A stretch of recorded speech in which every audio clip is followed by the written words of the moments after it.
Charlotte's Web, Chapter 5. Charlotte. The night seemed long. Wilbur's stomach was empty and his mind was full. And when your stomach is empty and your mind is full, it's always hard to sleep. A dozen times during the night, Wilbur woke and stared into the blackness, listening to the sounds and trying to figure out what time it was. A barn is never perfectly quiet. Even at midnight, there is usually something stirring. The first time he woke, he heard Templeton gnawing a hole in the grain bin. Templeton's teeth scraped loudly against the wood and made quite a racket. That crazy rat, thought Wilbur. Why does he have to stay up all night, grinding his clashes and destroying people's property? Why can't he go to sleep like any decent animal? The second time Wilbur woke, he heard the goose turning on her nest and chuckling to herself. What time is it? Whispered Wilbur to the goose. Probably, about 11:30, said the goose. Why aren't you asleep, Wilbur? Too many things on my mind, said Wilbur. Well, said the goose, that's not my trouble. I have nothing at all on my mind, but I have too many things under my behind. Have you ever tried to sleep while sitting on 8 eggs? No, replied Wilbur. I suppose it is uncomfortable. How long does it take a goose egg to hatch? Approximately 30 days, all told, answered the goose. But I cheat a little. On warm afternoons, I just pull a little straw over the eggs and go out for a walk. Wilbur yawned and went back to sleep. In his dreams, he heard again the voice saying, I'll be a friend to you. Go to sleep. You'll see me in the morning. About half an hour before dawn, Wilbur woke and listened. The barn was still dark. The sheep lay motionless. Even the goose was quiet. Overhead, on the main floor, nothing stirred. The cows were resting, the horses dozed. Templeton had quit work and gone off somewhere on an errand. The only sound was a slight scraping noise from the rooftop, where the weather vane swung back and forth. Wilbur loved the barn when it was like this, calm and quiet, waiting for light. Day is almost here, he thought. Through a small window, a faint gleam appeared. One by one the stars went out. Wilbur could see the goose a few feet away. She sat with head tucked under a wing. Then he could see the sheep and the lambs. The sky lightened. Oh, beautiful day, it is here at last. Today I shall find my friend. Wilbur looked everywhere. He searched his pen thoroughly. He examined the window ledge, stared up at the ceiling. But he saw nothing new. Finally, he decided he would have to speak up. He hated to break the lovely stillness of dawn by using his voice, but he couldn't think of any other way to locate the mysterious new friend who was nowhere to be seen. So Wilbur cleared his throat. Attention, please, he said in a loud, firm voice. Will the party who addressed me at bedtime last night kindly make himself or herself known by giving an appropriate sign or signal? Wilbur paused and listened. All the other animals lifted their heads and stared at him. Wilbur blushed, but he was determined to get in touch with his unknown friend. Attention, please, he said. I will repeat the message. Will the party who addressed me at bedtime last night kindly speak up? Please tell me where you are, if you are my friend. The sheep looked at each other in disgust. Stop your nonsense, Wilbur, said the oldest sheep. If you have a new friend here, you are probably disturbing his rest. And the quickest way to spoil a friendship is to wake somebody up in the morning before he is ready. How can you be sure your friend is an early riser? I beg everyone's pardon, whispered Wilbur. I didn't mean to be objectionable. He lay down meekly in the maneuver, facing the door. He didn't know it, but his friend was very near. And the old sheep was right. The friend was still asleep. Soon Wilbur appeared with slops for breakfast. Wilbur rushed out, ate everything in a hurry, and licked the trough. The sheep moved off down the lane. The gander waddled along behind them, pulling grass. And then, just as Wilbur was settling down for his morning nap, he heard again the thin voice that had addressed him the night before. Salutations, said the voice. Wilbur jumped to his feet. What? He cried. Salutations, repeated the voice. What are they, and where are you? Screamed Wilbur. Please, tell me where you are, and what are salutations? Salutations are greetings, said the voice. When I say salutations, it's just my fancy way of saying hello or good morning. Actually, it's a silly expression, and I am surprised that I used it at all. As for my whereabouts, that's easy. Look up here in the corner of the doorway. Here I am. Look, I'm waving." At last Wilbur saw the creature that had spoken to him in such a kindly way. Stretched across the upper part of the doorway was a big spider web, and hanging from the top of the web, head down, was a large grey spider. She was about the size of a gumdrop. She had 8 legs, and she was waving one of them at Wilbur in a friendly greeting. "See me now?" she asked. "Oh, yes, indeed," said Wilbur. "Yes, indeed. How are you? Good morning. Salutations.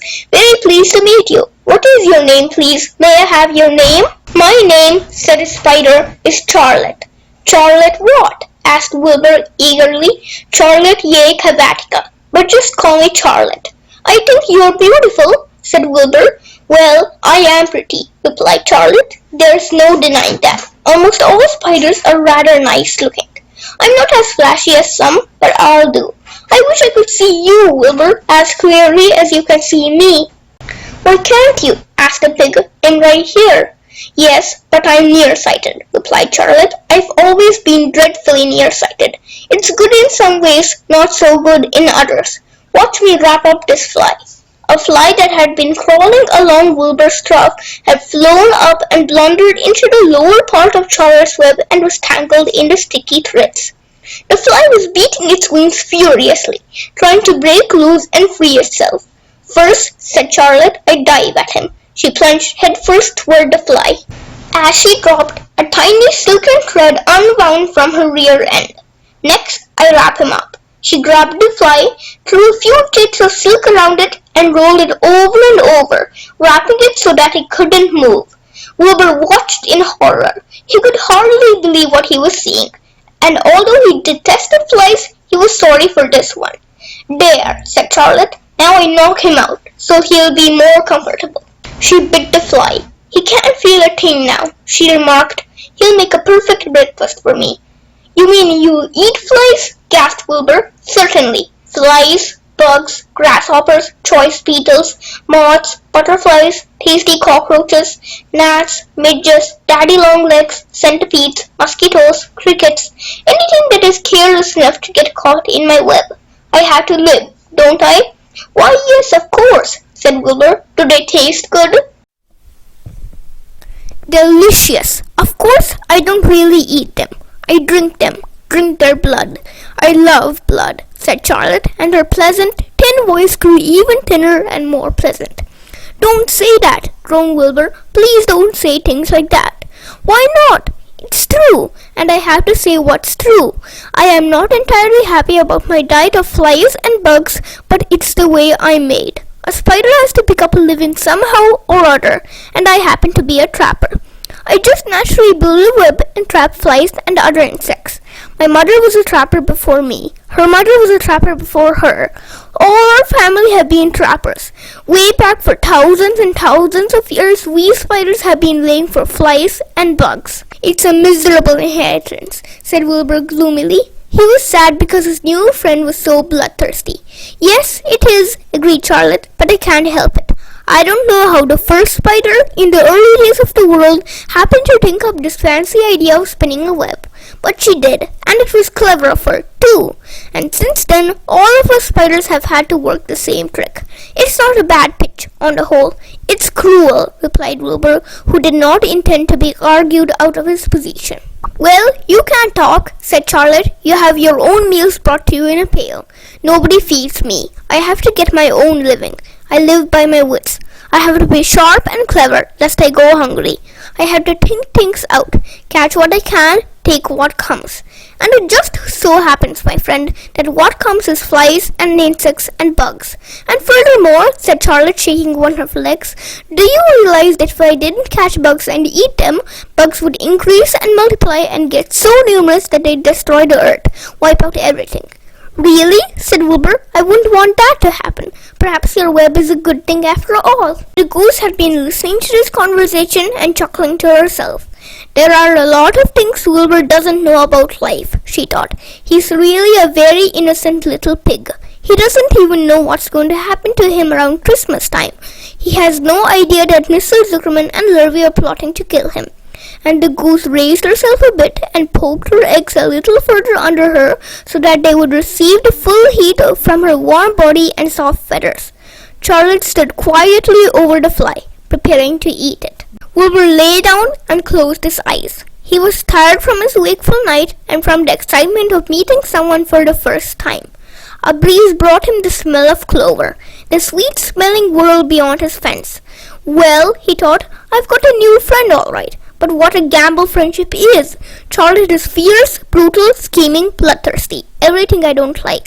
How can I learn to like her, even though she is pretty and, of course, clever? Wilbur was merely suffering the doubts and fears that often go with finding a new friend. In good time he was to discover that he was mistaken about Charlotte.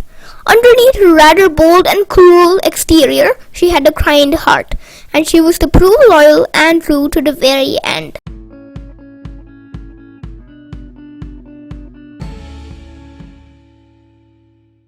Like Wilbur and the other animals in this book, Charlotte relishes her meals. Even though Wilbur's slops often sound somewhat appealing, the author can't do the same for flies and the other insects. But the matter-of-fact explanation Charlotte gives Wilbur is also meant for readers. Wilbur is squeamish and naive and doesn't yet truly understand that the natural world can be as vicious as it is beautiful. In nature, there is no place for squeamishness. Moreover, Charlotte's explanation of a small link in the food chain is accurate, and for Wilbur, enlightening. No one is a fan of flies. While Wilbur's shock about Charlotte's diet reveals his naivete, Charlotte's rebuttal reflects the author's feelings. Serenely, she points out that what she is telling Wilbur is the truth. She admits that she is not entirely happy about her diet of flies and bugs, but there is no point in getting upset of what she cannot change. Charlotte understands that eating always means killing something, whether it is an animal or a plant. Charlotte, as a matter of fact, defends her way of life by pointing out that different animals must get by in the world in different ways. The author leaves it to the reader to realize that Wilbur too eats things that have been killed. It's all a part of the vital truths of nature at the heart of the story. Overhearing the conversation, the goose on her nest chuckles about Wilbur's innocence. She doesn't seem distressed that Wilbur himself will become someone's meal. That is something that she is used to seeing. Yet at the same time, as she calmly contemplates Wilbur's death, she carefully tends her eggs. The goose's reaction and thought process in this passage shows how the things about the natural world, which humans perceive as brutal, are often just a part of life for animals. The goose feels sad about Wilbur's impending death, but she also knows that she needs to focus on securing the safety of her own brood. Though the author ends this chapter on a comforting note, he clearly shows that life and death are fully intertwined. Wilbur is sweet, earnest, and desperate for friendship. These human-like traits that grate on the other barnyard animals make Wilbur an alien to them. Pig raised by humans and a barnyard spider are an unlikely pair, but in making Wilbur and Charlotte friends, the author is pointing out that even the most mismatched individuals can offer something to one another.